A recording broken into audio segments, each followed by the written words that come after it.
نیا دن ہے صبح ہو پھر آئی ہے دیکھو لبوں پر ہے ذکر خدا ذکر آقا لبوں پر ہے ذکر خدا ذکر آقا الحمدللہ رب العالمین والصلاة والسلام علی سید الانبیاء والمرسلین اما بعد فاعوذ باللہ من الشیطان الرجیم بسم اللہ الرحمن الرحیم الصلاة والسلام علیک یا رسول اللہ وعلی آلک واصحابک یا حبیب اللہ الصلاة والسلام علیک یا نبی اللہ وعلی آلک واصحابک یا نور اللہ۔ FGN چینل کے ناظرین، پروگرام ایک نئی صبحوں میں آپ کو پھر سے خوش آمدید کہتے ہیں، مرحبا کہتے ہیں۔ آئیے سب سے پہلے نبی پاک علیہ الصلوۃ والسلام کی ذات پر درود پاک کی فضیلت آپ کو سناتا چلوں۔ اللہ پاک کی رحمت بن کر دنیا میں آنے والے اللہ پاک کے سب سے آخری نبی رسول عربی صلی اللہ علیہ وسلم کا ارشاد عالی شان ہے، من سرہ ان یلقى اللہ غدا راضیا فلیکثر الصلاۃ علیہ۔ سبحان اللہ۔ آقا فرماتے ہیں جسے یہ پسند ہو کہ اللہ پاک کی بارگاہ میں پیش ہوتے وقت اللہ پاک اس سے راضی ہو تو اسے چاہیے کہ مجھ پر کثرت سے درود پاک پڑھے۔ سبحان اللہ۔ کون نہیں چاہتا ہے کہ اللہ پاک کی بارگاہ میں جب حاضر ہو بروز قیامت تو اللہ پاک ہم سے راضی نہ ہو؟ تو آئیے نا اللہ پاک کی رضا چاہنے کے لیے نبی پاک علیہ الصلوۃ والسلام پر درود پاک پڑھنے کی عادت بنائیں۔ آئیے مل کر میرے ساتھ پروگرام کے شروع میں ہی درود پاک پڑھ لیجئے۔ صلو علی الحبیب صلی اللہ تعالی علی محمد صلی اللہ علیہ وسلم۔ FGN چینل کے ناظرین، ایک نئی صبح پروگرام ماشاءاللہ جہاں آپ کو بہت ساری علم دین کی باتیں بھی سکھاتا ہے، بہت سارے علم و حکمت سے بھرپور موتیاں آپ کو دیتا ہے، وہیں الحمدللہ نبی پاک علیہ الصلوۃ والسلام کے کلام بھی ہم اس میں شامل کرتے ہیں۔ بہت ساری گفتگو اس میں ہوتی ہے۔ آج پروگرام میں بہت ساری گفتگو کرنے کے لیے میرے ساتھ تشریف فرما ہوئے ہیں ہمارے بہت ہی پیارے گیسٹ مولانا ندیم مدنی صاحب۔ کیسے ہیں ندیم بھائی؟ ماشاءاللہ، خوش آمدید۔ کئی دنوں کے بعد تشریف لائے ہیں۔ اللہ آپ کا آنا قبول فرمائے، اللہ آپ کی خدمات قبول فرمائے۔ انہی کے ساتھ ہمارے ایک یہ سمجھ لیجئے کہ پرماننٹ گیسٹ ہیں مولانا قاری احمد رضا مدنی صاحب۔ قاری صاحب کیسے ہیں؟ اللہ کا ماشاءاللہ، اللہ آپ کو برکت عطا فرمائے۔ آپ ماشاءاللہ شروع سے ہی ہمارے ساتھ ہیں، اللہ آپ کو برکت عطا فرمائے۔ انہی کے ساتھ ہمارے ایک نئے صبح کے پروگرام میں ایک نئے نعت خوان آج ماشاءاللہ شامل ہوئے ہیں، افروز بھائی۔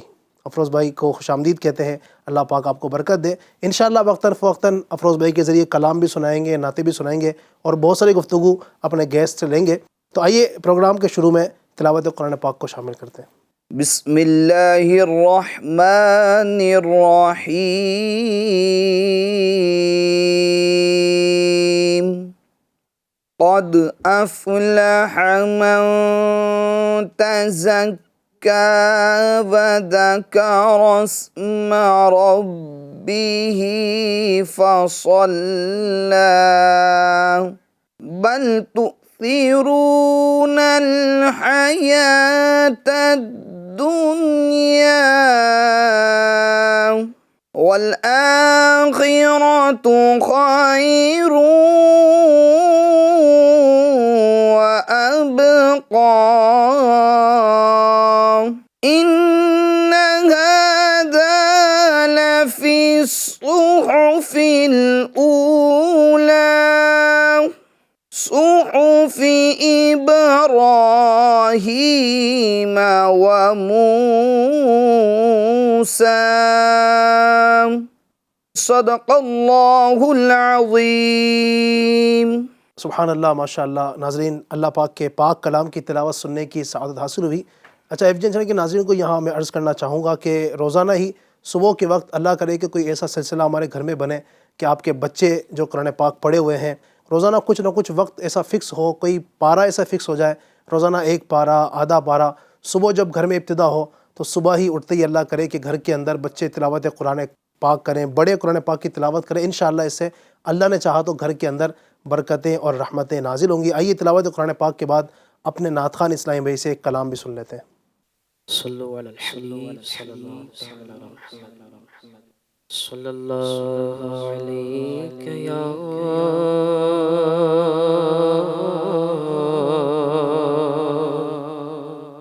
رسول اللہ وسلم علیک یا حبیب اللہ۔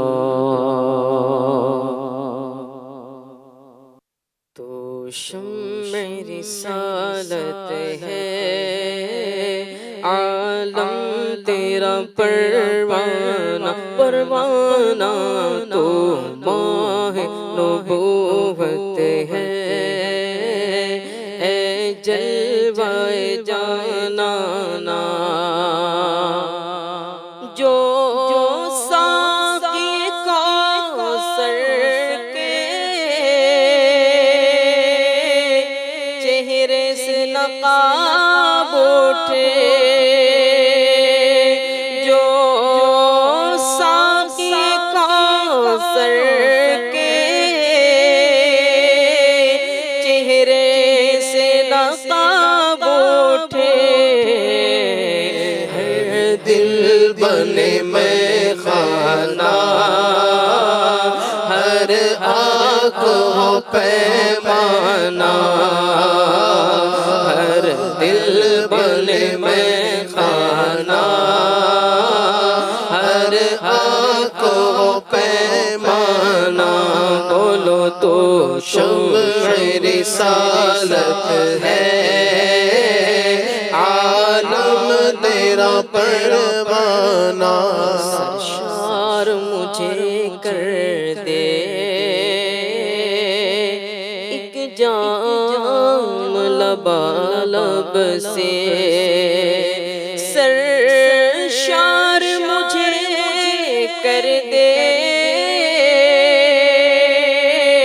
ایک جام لبالب سے، تا حشر رہے ساقی آباد یہ میخانہ، تا حشر رہے ساقی آباد یہ میخانہ، تو شمع رسالت ہے، عالم تیرا پروانہ، پھول میں بو تیری،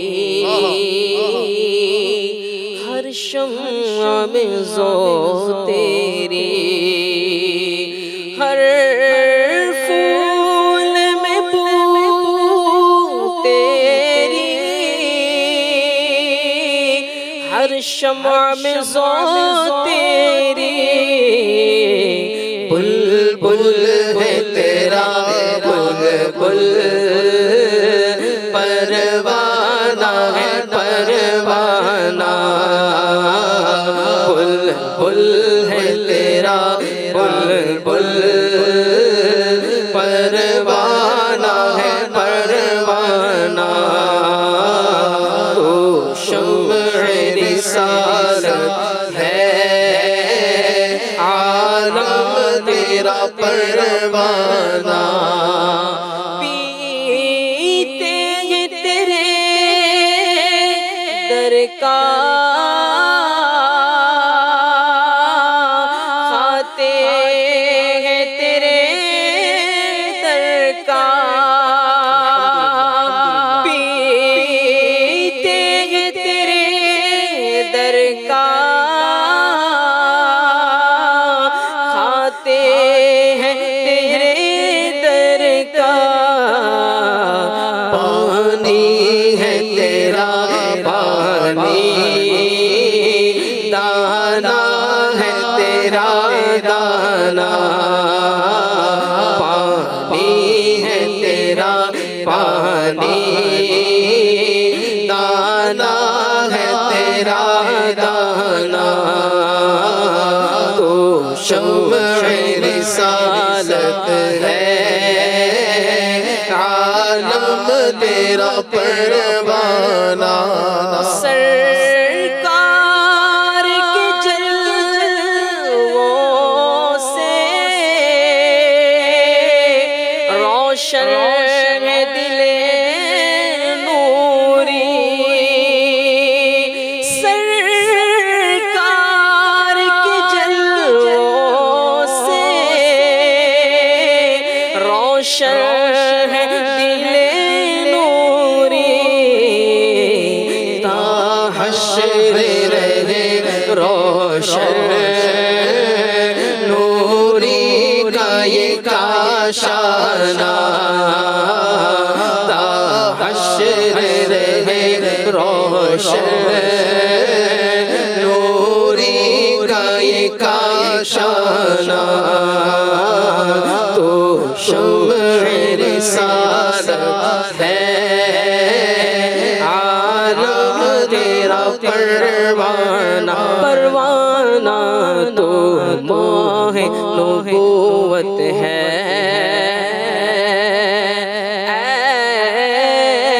جلوہ جانا سبحان اللہ سبحان اللہ، کیا شان ہے میرے آقا کی۔ اللہ پاک نبی پاک علیہ الصلوۃ والسلام کی سچی محبت ہمیں عطا فرمائے۔ کاش کہ ایسے ہی نبی پاک کی نعتیں پڑھتے رہیں، سنتے رہیں، اور ہماری زندگیاں یوں ہی اللہ کرے کہ گزرنے میں کامیاب ہو جائے۔ FGN چینل کے ناظرین، الحمدللہ آج کے پروگرام میں بھی ہم بہت ساری باتیں آپ کے سامنے کرنے والے ہیں۔ ناظرین، اللہ تبارک و تعالیٰ نے لوگوں کی ہدایت کے لیے اپنے انبیاء کرام کو دنیا میں بھیجا۔ آدم علیہ السلام تشریف لائے، نوح علیہ السلام تشریف لائے، آگے بھی مزید آپ دیکھتے چلے جائیں، سیدنا ابراہیم علیہ السلام تشریف لاتے ہیں، ان کے بعد بھی انبیاء کرام علیہ السلام آتے رہے، سیدنا عیسیٰ علیہ السلام آئے، اور آخر میں ہمارے پیارے آقا دو عالم کے داتا صلی اللہ علیہ وسلم کی اس دنیا میں جلوہ گری ہوئی۔ نبی پاک صلی اللہ علیہ وسلم کے دنیا میں تشریف لانے کے بعد نبی پاک پر نبوت کا سلسلہ ختم ہو چکا۔ آپ کے بعد اب کوئی نیا نبی نہیں آ سکتا ہے، یہ ہمارا ایک حتمی عقیدہ ہے، اور یہ ہمارا بالکل اٹل عقیدہ ہے کہ نبی پاک کے بعد کوئی نیا نبی دنیا میں تشریف نہیں لا سکتا ہے۔ تو یہ نبی پاک کی آمد پر ہی انبیاء کرام کا سلسلہ ختم ہو چکا، نیا نبی نہیں آ سکتا ہے۔ پھر دین کی تبلیغ کے لیے اللہ تبارک و تعالیٰ نے صحابہ کرام کو یہ موقع عطا فرمایا۔ صحابہ کرام نے اپنے حصے کی الحمدللہ بہت بہترین دین کی خدمت کی۔ ان کے بعد بھی سلسلہ، چونکہ نبی پاک کے ورثہ یہ علماء ہوا کرتے ہیں، اللہ پاک نے مزید علماء ربانیین کو دنیا میں بھیجا، یہ سلسلہ چلتا رہا۔ اور پھر بعد میں جو شخصیات دنیا میں تشریف لائی، جنہوں نے دین کی بڑی خدمت کی، جنہوں نے دین و دنیا کی اعتبار سے بہت بڑی دین کی خدمت کی، الحمدللہ انہی شخصیات میں ایک ایسی شخصیت تشریف لائی کہ جو اپنے وقت کے نہ صرف ایک ولی بلکہ قیامت تک آنے والے ولیوں کے سردار ہوئے۔ سبحان اللہ، اللہ پاک نے جن کو فقط ایک غوث نہیں بلکہ غوثیت کبریٰ کا منصب عطا فرمایا، وہ عظیم شخصیت کہ جو کہتے ہیں قدمی حاضی علی رقبت کلی ولی اللہ، میرا یہ قدم تمام ولیوں کی گردنوں پر ہے۔ وہ عظیم شخصیت کہ جن کو بڑے بڑے اولیاء نے اپنا رہنما مانا، وہ عظیم شخصیت کہ جو اولیاء کرام کے سردار کہلائے، اللہ رب العزت نے اتنا عظیم مرتبہ ان کو عطا فرمایا۔ اپنے وقت کے بہت بڑے مفتی بھی تھے، جید عالم بھی تھے، اپنے وقت کے اولیاء کرام کے بہت بڑے سردار بھی تھے۔ اللہ رب العزت نے ان کو ایسا مرتبہ عطا فرمایا، وہ شخصیت کوئی اور نہیں بلکہ ہمارے اور پیارے پیارے پیرانے پیر دستگیر سیدنا محبوب سبحانی قندیل نورانی سیدنا شیخ محی الدین عبد القادر جیلانی رحمۃ اللہ علیہ کی ذات والا ہے۔ سبحان اللہ، غوث پاک رحمۃ اللہ کی ذات انتہائی بڑی عظمت والی ذات ہے کہ جن کی ذات پر کلام، جن کی ذات کو بیان ہم ایک سلسلے کے اندر یقیناً نہیں کر سکتے ہیں۔ تو آج انشاءاللہ تبارک و تعالی حضور سیدنا سرکار بغداد حضور غوث پاک رحمۃ اللہ علیہ کے حوالے سے کچھ ایک آپ کی سوانے میں سے کسی ایک موضوع کے اوپر گفتگو کریں گے انشاءاللہ۔ آج کا ہمارا ٹاپک ہے غوث پاک کی خدمات۔ سبحان اللہ، کیا تھی غوث پاک کی خدمات؟ دینی اعتبار سے آپ کی کیا خدمات تھی؟ آپ نے علمی اعتبار سے کیا خدمات، اور اسی انداز سے آپ کی دعوتی اعتبار سے کیا خدمات تھی؟ مخلوق خدا کے ساتھ کیا آپ کا رویہ ہوا کرتا تھا؟ اس طرح کی بہت ساری باتیں انشاءاللہ الرحمن آج کے اس ایپیسوڈ میں کریں گے۔ اگر اول تاخیر میرے ناظرین آپ ہمارے ساتھ رہیں گے، اللہ پاک کی رحمت سے امید ہے کہ بہت ساری غوث پاک کی زندگی کی باتیں آپ سننے سمجھنے میں کامیاب ہوں گے۔ سب سے پہلے میں ہمارے ندیم مدنی صاحب کی طرف بڑھوں گا۔ ندیم بھائی، آج کا ہمارا الحمدللہ جو ٹاپک ہے غوث پاک کی خدمات، سبحان اللہ، تو میں چاہوں گا کہ سب سے پہلے حضور سیدنا غوث اعظم شیخ عبد القادر جیلانی کی جو دینی خدمات تھی، یقیناً آپ دین کے بہت بڑے داعی تھے، دین کے رہنما تھے، تو اس حوالے سے کچھ ناظرین کو بتائیں کہ آپ کی کیا دینی خدمات ہوا کرتی؟ الحمدللہ رب العالمین والصلاة والسلام علی سید المرسلین، اما بعد فاعوذ باللہ من الشیطان الرجیم، بسم اللہ الرحمن الرحیم۔ بڑا پیارا موضوع علی بھائی آپ کا، غوث پاک رحمۃ اللہ تعالی علیہ کی دینی خدمات۔ اور حقیقت میں اگر ہم اللہ والوں کی زندگی کا جائزہ لینا علی بھائی، تو ان کی زندگی کا مقصد ہی اللہ کے دین کی خدمات تھی. سبحان اللہ. وہ کہتے ہیں نا میرے زندگی کا مقصد تیرے دین کی سرفرازی، میں اسی لیے مسلمان، میں اسی لیے نمازی. کیا بات. تو انبیاء کرام علیہ الصلوۃ والسلام نے جس طرح زندگی بھر جو ہے وہ اللہ کے دین کو پھیلایا، اللہ کے بندوں کو اللہ سے ملانے کا کام کیا. ٹھیک ہے، تو یہی کام اولیاء کرام انہوں نے جو ہے اس کام کو انجام دیا. غوث پاک رحمۃ اللہ تعالی علیہ کی جہاں بہت سارے اوصاف ہیں، اگرچہ ہمارے یہاں پر بہت سارا تذکرہ نہیں کیا جاتا، یعنی کبھی بھی اگر ہم غوث پاک رحمۃ اللہ تعالی علیہ کی زندگی پر بات کریں گے تو کرامات کا ہم چیپٹر کھولتے ہیں. حالانکہ ان کی زندگی کے کئی سارے پہلو ہیں کہ جس پر بات جو ہے وہ ہونی چاہیے. اور ماشاءاللہ آپ کے پروگرام کی خاصیت ہے کہ جس بھی شخصیت پر ہم کلام کرتے ہیں تو ہم ایسے اوصاف کو یہاں پر ڈسکس کرتے ہیں کہ جو عموماً بیان نہیں ہوتے ہیں، اور ہماری سوسائٹی میں ان پہلوؤں کو اگر رکھا جائے تو بعض اوقات وہ بہت بڑا فائدہ جو ہے نا وہ دے دیتے ہیں. تو غوث پاک رحمۃ اللہ تعالی علیہ نے جس زبردست انداز سے اللہ کے دین کی خدمت کی، یعنی میں رزلٹ اگر بیان کروں تو اندازہ ہوگا کہ خدمات کتنی اعلیٰ تھی. ظاہر ہے کسی بھی کام کا جب ہم رزلٹ دیکھتے ہیں، نتیجہ دیکھتے ہیں، تو اندازہ ہو جاتا ہے کہ اس بندے نے کام کتنا بخوبی جو ہے وہ کیا ہے، کتنے اعلیٰ ترین انداز میں جو ہے وہ کام کو اس نے نبھایا ہے. غوث پاک رحمۃ اللہ تعالی علیہ فرماتے ہیں کہ میرے ہاتھ پر 1,00,000 سے زیادہ چوروں، ڈاکوؤں نے، فساقوں نے، فجاروں نے توبہ کی ہے. کیا بات. یعنی آپ اندازہ لگائیں کہ 1,00,000 سے زیادہ لوگ آپ کے ہاتھ پر تائب ہوئے، آپ کے ہاتھ پر آپ نے یوں سمجھے کہ ان لوگوں نے توبہ کی ہے. تو کس قدر جو ہے وہ آپ نے دین کی خدمات جو ہے وہ کیوں ہوں گی، اور یوں سمجھے کہ لوگوں کا تزکیہ کیا ہوگا، ان کو اللہ کے قریب لانے کی کوشش کی ہوں گی.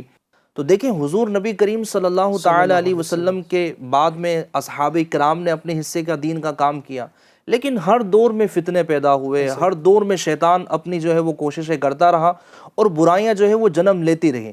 6 صدی ہجری میں اللہ پاک نے غوث پاک رحمۃ اللہ تعالی علیہ کی شخصیت کو پیدا کیا، اور جس ماحول میں آپ جو ہے وہ پیدا ہوئے، آپ تشریف لائے، پھر آپ نے علم دین کے سفر کا جو ہے وہ آغاز کیا. بہت ساری باتیں آپ کئی ایپیسوڈز میں جو ہے وہ کر چکے ہوں گے، لیکن اس وقت کا جو ماحول تھا وہی گناہوں کا جو ہے سمجھے کہ انبار لگا ہوا تھا، لوگ جو ہے وہ جہالت میں مبتلا تھے. اب غوث پاک رحمۃ اللہ تعالی علیہ نے جب یہ حال دیکھا اور لوگوں کو اس قدر عبادت سے غافل دیکھا تو بولتے نا اصلاح امت کا درد آپ کے سینے میں موجود تھا، وہ اٹھا، اور ایسا اٹھا کہ پھر آپ نے بیانات کے ذریعے، تقاریر کے ذریعے، نصیحتوں کے ذریعے ہزار بلکہ لاکھوں لاکھ لوگوں کی جو ہے نا وہ اصلاح فرمائی. اور دین کو زندہ کرنے والی بات اگر میں یہاں پر ذکر کروں کہ دین خود کہہ رہا ہے کہ مجھے غوث پاک نے زندہ کیا ہے. حضور غوث پاک رحمۃ اللہ تعالی علیہ فرماتے ہیں کہ میں جامع مسجد کی طرف جمعہ کے دن بڑھ رہا تھا، ایک شخص نے مجھے سلام کیا جو دکھنے میں نہایت ہی ضعیف تھا. اس نے سلام کیا، میں نے سلام کا جواب دیا.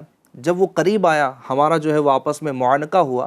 جیسے ہی وہ مجھ سے ملاقات کر کے فارغ ہوا نا تو ایک دم تر و تازہ ہو گیا، اس کے جسم سے خوشبو آنے لگی. اچھا، حضور غوث پاک رحمۃ اللہ تعالی علیہ نے دریافت کیا کہ تو کون ہے؟ تو وہ کہنے لگا کہ میں دین ہوں جو ضعیف تھا، آپ کی تشریف آوری سے اور آپ کی برکت سے اللہ پاک نے مجھے مضبوط بنا دیا، مجھے تر و تازہ بنا دیا. یعنی یہ سمجھے کہ ایک دین تھا کہ جو ایک انسان کی شکل میں گویا جو حضور غوث پاک رحمۃ اللہ تعالی علیہ کی بارگاہ میں حاضر ہوا. اور جب آپ جامع مسجد تشریف لے گئے، نماز جمعہ آپ نے ادا فرمائی، اس کے بعد جب لوگ آپ سے ملاقات کر رہے تھے تو سب آپ کو کہہ کر پکار رہے تھے کہ آپ اللہ کے دین کو زندہ کرنے والے ہیں. تو لقب بھی ماشاءاللہ ایسا اور دینی خدمات بھی آپ کی ایسی کہ لوگوں میں آپ نے جو ہے نا وہ نصیحت والا معاملہ فرمایا. یعنی دین کی ایسی خدمت کی کہ دین کو زندہ کرنے والے. ایک تو ہوتا دین کا ایک مختصر کسی نے کام کر لیا، کوئی مسجد بنوا دی، کوئی مدرسہ بنوا دیا، اتنا زبردست کام کیا کہ دین کو زندہ کرنے والا آپ کا لقب ہوا. اور مجھے اس پر ایک شعر بھی بڑا مولانا حسن رضا خان صاحب کا یاد آیا. وہ کہتے ہیں محی الدین غوث ہے اور خواجہ معین الدین ہے، محی الدین غوث ہے اور خواجہ معین الدین ہے. اے حسن کیوں نہ محفوظ عقیدہ تیرا، اے حسن کیوں نہ محفوظ عقیدہ تیرا. سبحان اللہ.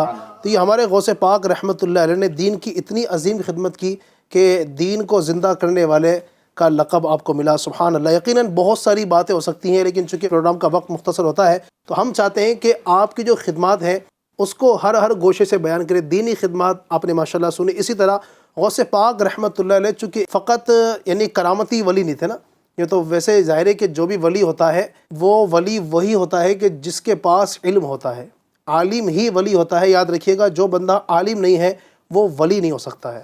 یہ ایک اپنے ذہن میں اصول یاد رکھیے گا، ولی ہونے کے لیے عالم ہونا شرط ہے، جو ولی ہوگا وہ عالم ضرور ہوگا۔ تو اب غوث پاک رحمۃ اللہ علیہ کی یہ دینی خدمات ماشاءاللہ آپ نے سنی۔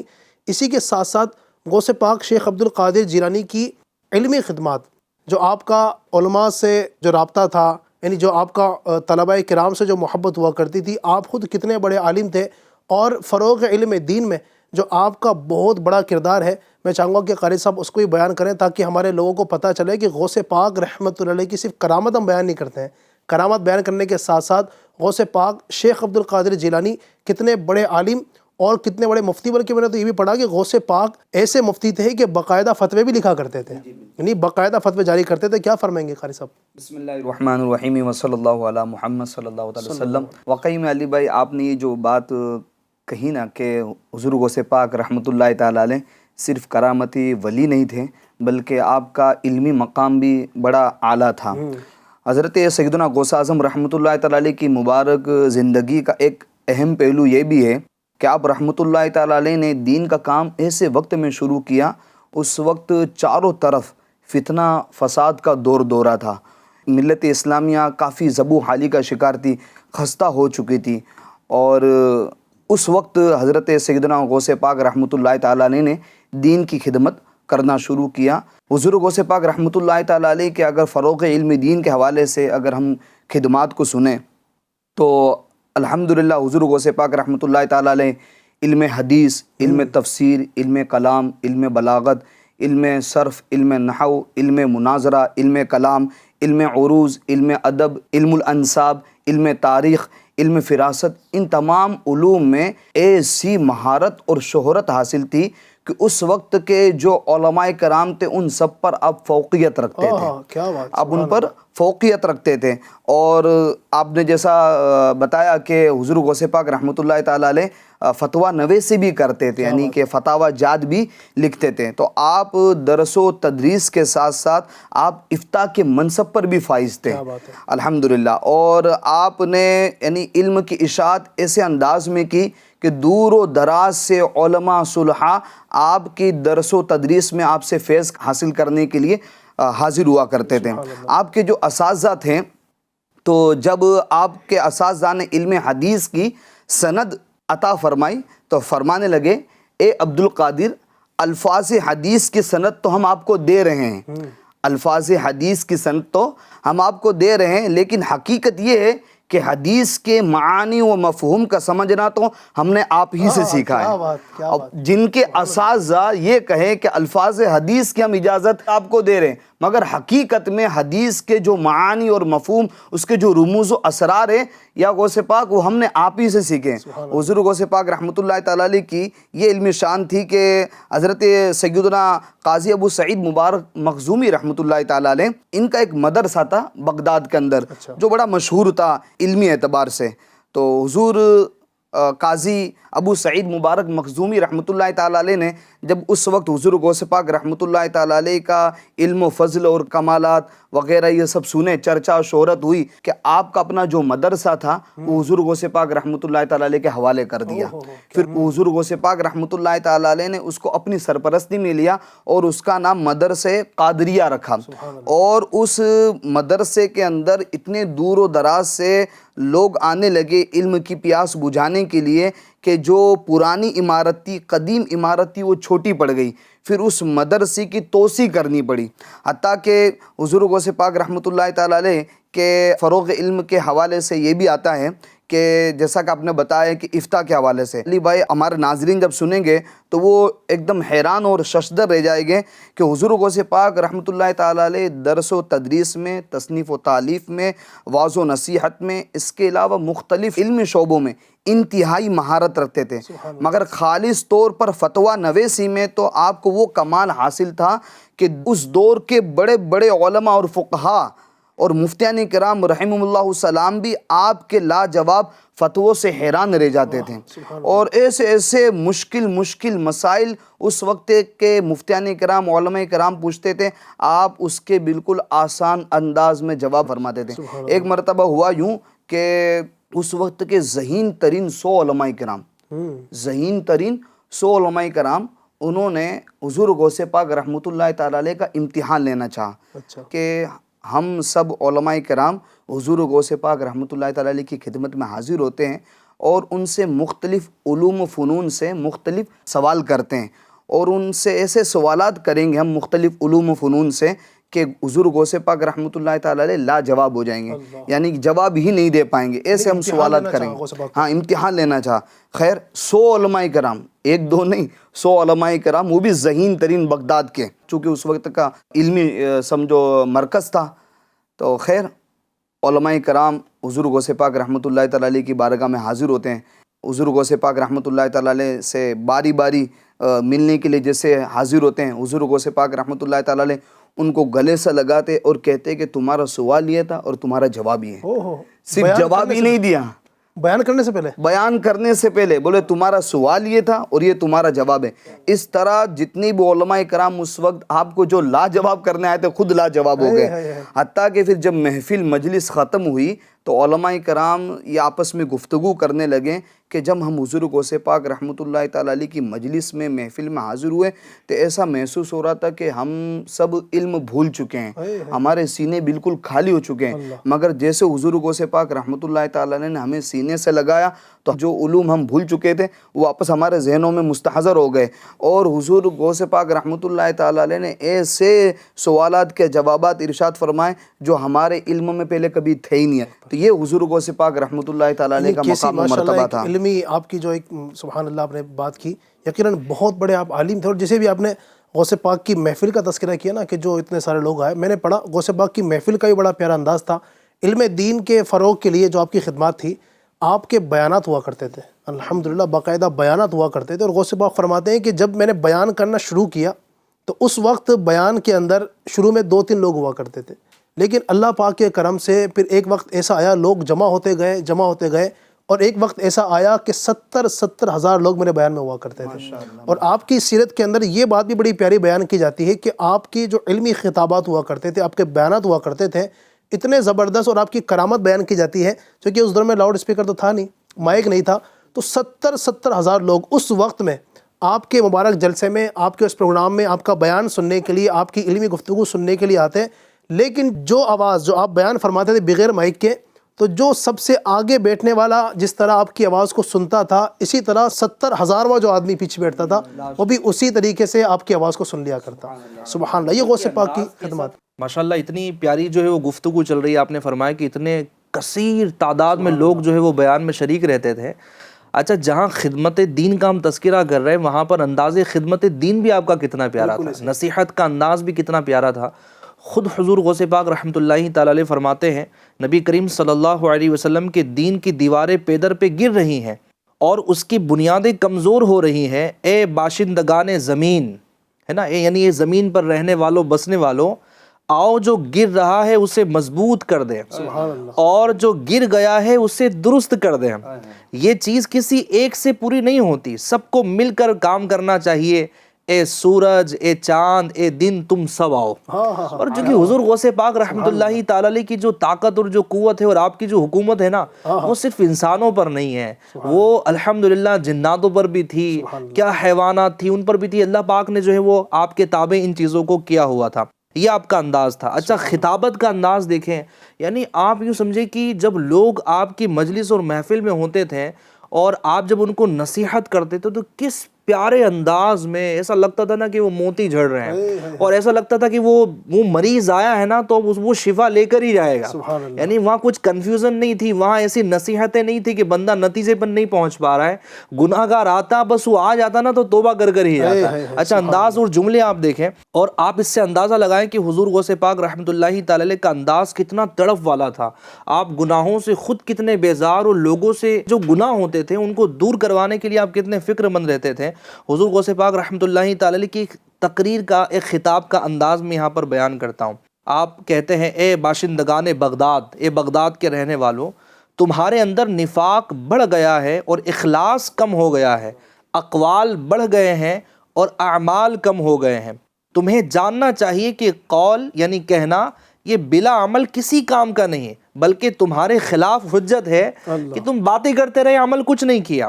اور قول بلا عمل ایسا خزانہ ہے جو خرچ نہیں کیا جا سکتا، وہ محض دعویٰ ہے، دلیل اور گواہ نہیں رکھتا، وہ ایک ڈھانچہ ہے جس میں روح نہیں، کیونکہ روح تو اخلاص اور توحید اور کتاب و سنت پر عمل کرنے سے آتی ہے جو تمہارے اکثر اعمال سے نکل چکی ہے۔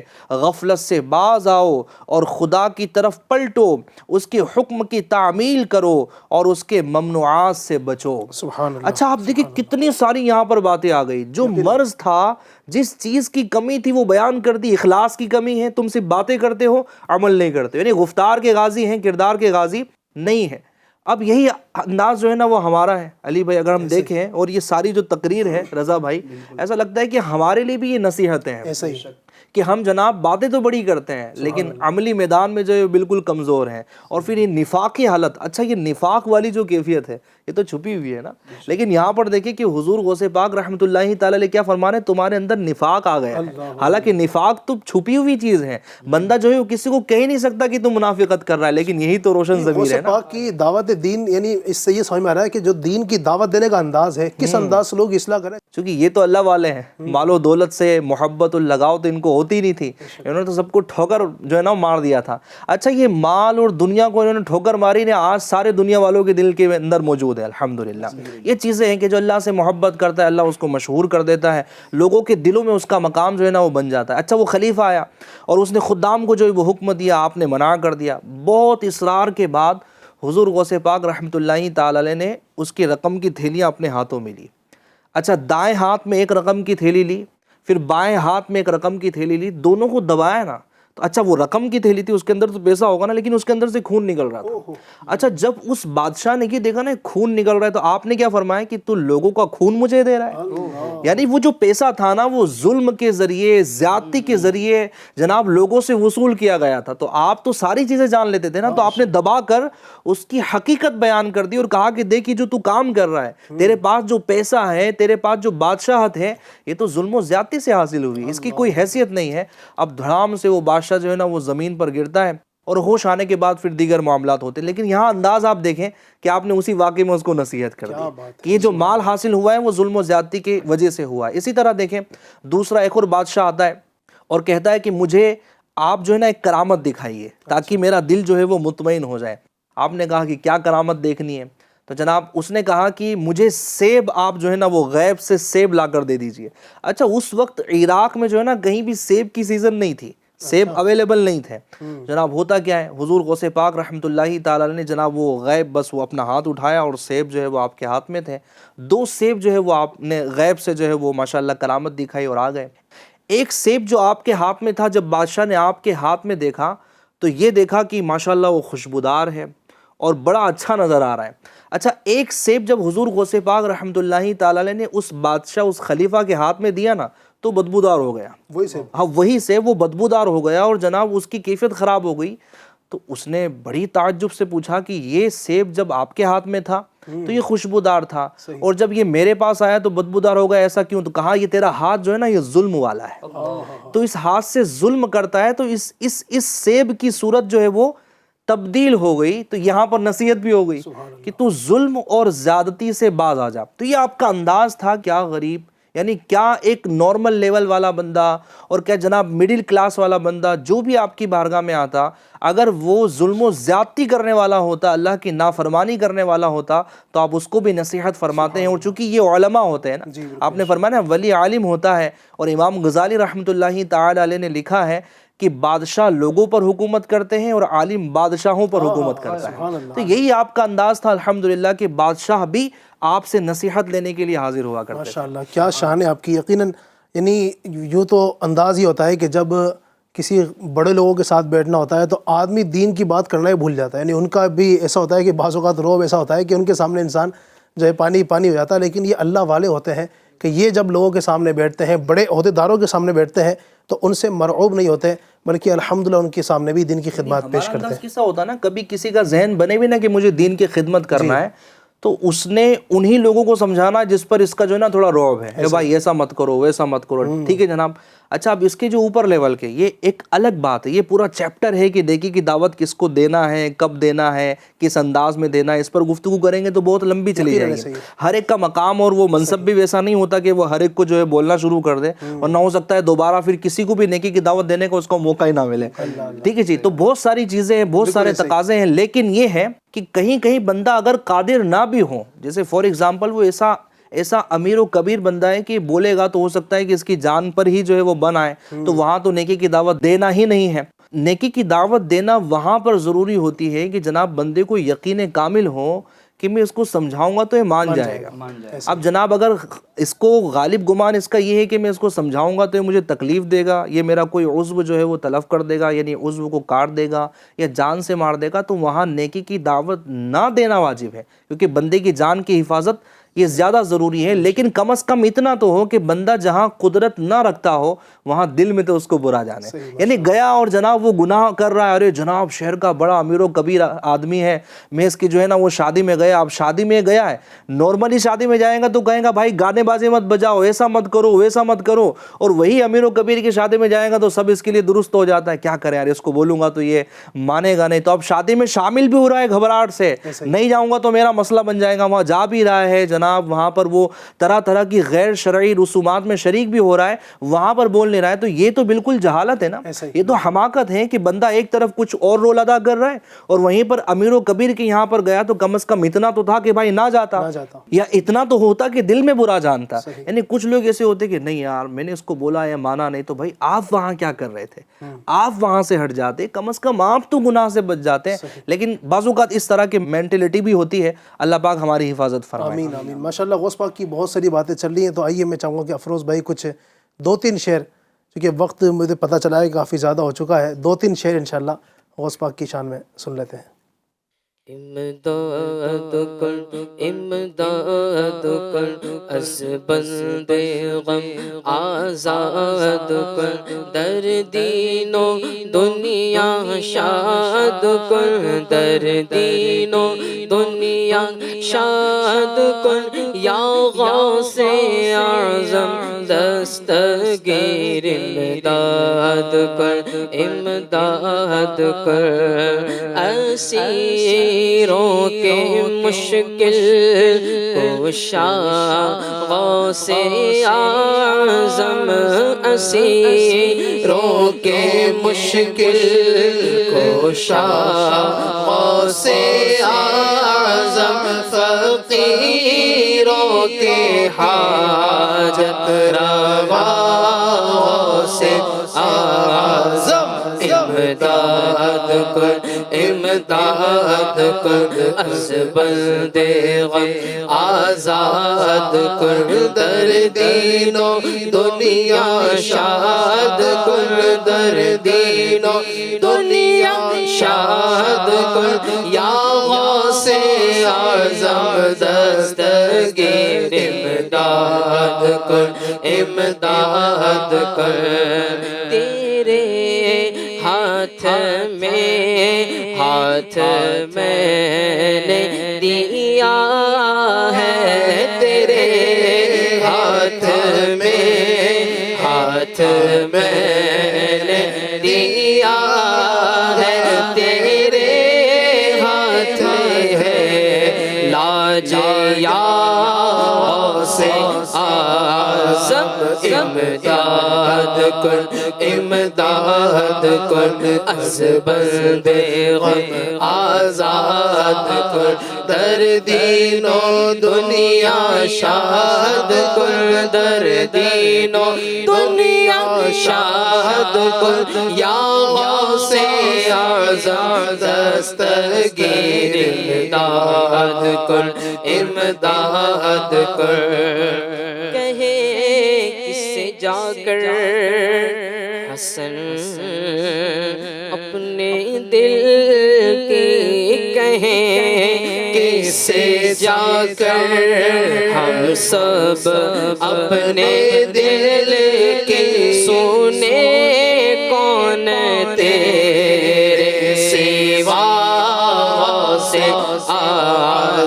امداد کن امداد کن از بندے غم آزاد کن در دین و دنیا شاد کن در دین و دنیا شاد کن یا غوث اعظم دستگیر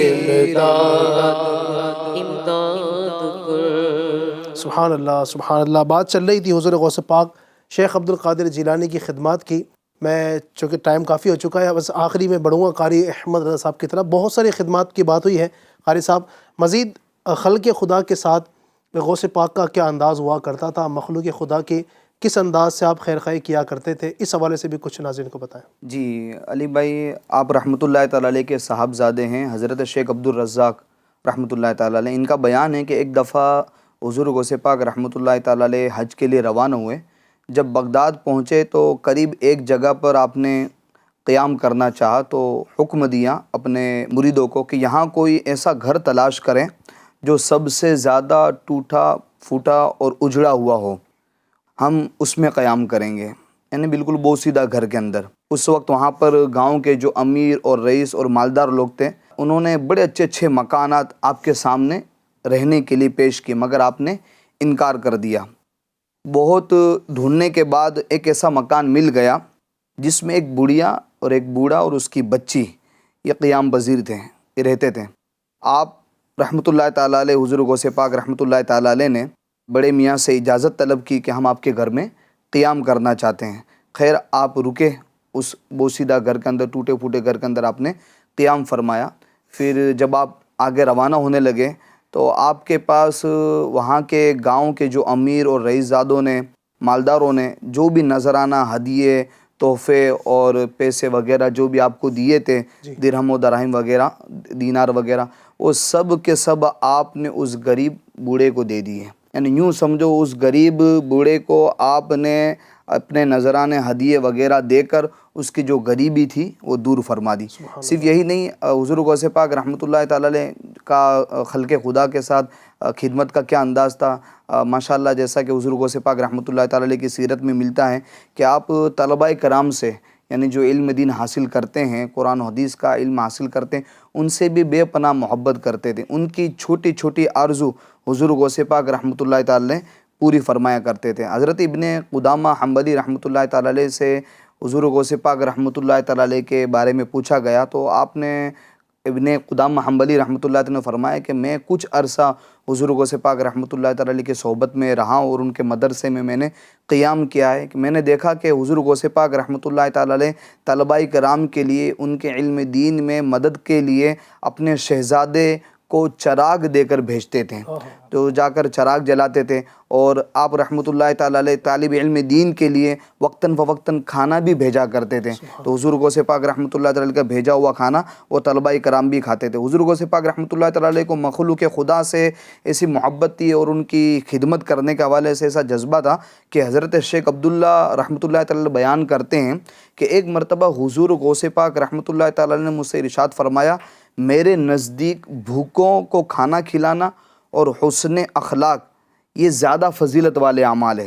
آپ فرماتے ہیں، پھر ارشاد فرمایا، میرے ہاتھ میں پیسہ نہیں ٹھہرتا. حضور غوث پاک رحمۃ اللہ تعالیٰ فرماتے ہیں میرے ہاتھ میں پیسہ نہیں ٹھہرتا، اگر صبح کو میرے پاس 1000 دینار آئے تو شام تک میں ان میں سے ایک پیسہ بھی اپنے پاس نہ رکھوں، یعنی اس کو غریبوں اور محتاجوں میں تقسیم کر دوں اور بھوکے لوگوں کو کھانا کھلا دوں. تو یہ حضور غوث پاک رحمۃ اللہ تعالیٰ علیہ کا مخلوق خدا کے ساتھ ان کا خدمت کرنے کا انداز تھا. کیا شان ہے حضور غوث پاک کی. یقیناً جو اللہ والے ہوتے ہیں تو وہ اللہ کے بندوں کا بھی خیال رکھتے ہیں. ایسے بندے ہیں جو غریب ہیں، جو حاجت مند ہیں، ان کی حاجت روائی کرتے ہیں. اور غوث پاک تو وہ ہے ہی نا، غوث کا مطلب تو مددگار ہے. سبحان اللہ. یعنی غوث جو ہم کہتے ہیں نا، غوث اعظم، غوث کا جو مطلب ہے، جو اس کا جو مطلب بیان کیا جاتا ہے، تو غوث کا مطلب بھی یہ ہے کہ مددگار. شیخ عبد القادر جیلانی رحمۃ اللہ مددگار ہیں، ایسے مددگار ہیں، ایسے فریاد رس ہیں کہ کوئی پکارتا ہے آپ کو. بلکہ یہ تو آپ کی زندگی کے واقعات بیان کیے. آج بھی الحمدللہ یہ واقعات ملتے ہیں کہ غوث پاک کو پکارا گیا اور غوث پاک مدد کے لیے آ گئے. الحمدللہ. دستگیری کوئی میرے دل سے پوچھے، وہی آ گئے مدد کو میں نے جب جہاں پکارا. یہ آپ یقیناً غوث پاک کی یہ شان ہے کہ آج بھی جو ان کو پکارتا ہے، اور الحمدللہ ہمارا یہ نظریہ اہل سنت کا کہ غوث پاک ہو یا اور بھی جو اولیاء کرام ہیں ان کو پکارتے ہیں تو وہ الحمدللہ آج بھی اللہ کی عطا کردہ توفیق سے ہماری بات کو سنتے بھی ہیں اور مدد کے لیے تشریف بھی لاتے ہیں۔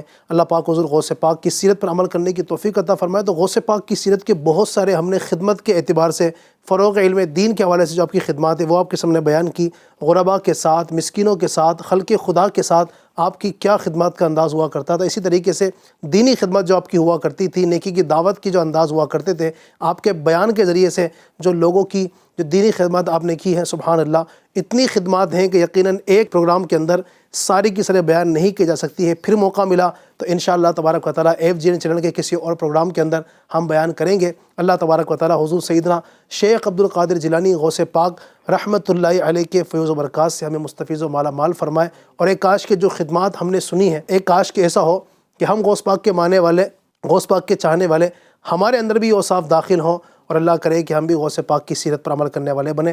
اللہ تعالی ہم سب کو غوث پاک شیخ عبد القادر جیلانی کا حقیقی عاشق اور ان کا حقیقی مرید بنائے۔ آمین بجاہ نبی الامین صلی اللہ علیہ وسلم۔ صلو علی الحبیب صلی اللہ تعالی علی محمد صلی اللہ علیہ وسلم۔ نیا دن ہے، صبح ہو پھر آئی ہے دیکھو، لبوں پر ہے ذکر خدا ذکر آقا، لبوں پر ہے ذکر خدا ذکر آقا۔